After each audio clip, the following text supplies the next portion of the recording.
उम्मे Habiba के group से गुजारिश है कि डाइस पे तशरीफ लाएं। अस्सलामु अलैकुम वरहमतुल्लाहि वबरकातुहू। करना नहीं नाराज कभी इनको खुदारा, माँ बाप नहीं मिलते हैं दुनिया में दोबारा।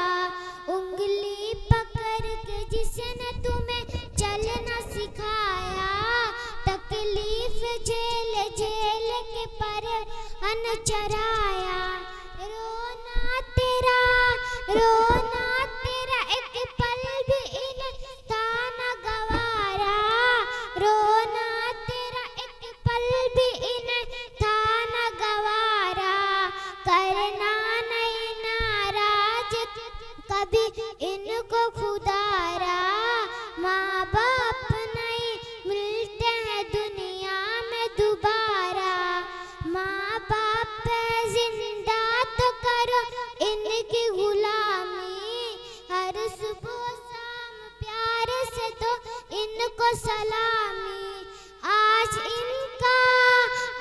इनका बुढ़ापा है तो कल होगा तुम्हारा।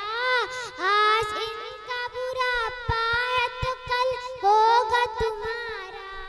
करना नहीं नाराज कभी इनको खुदारा, माँ बाप नहीं मिलते हैं दुनिया में दोबारा।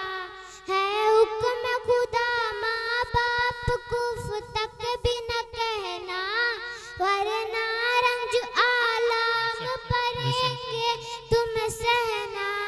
रब की ना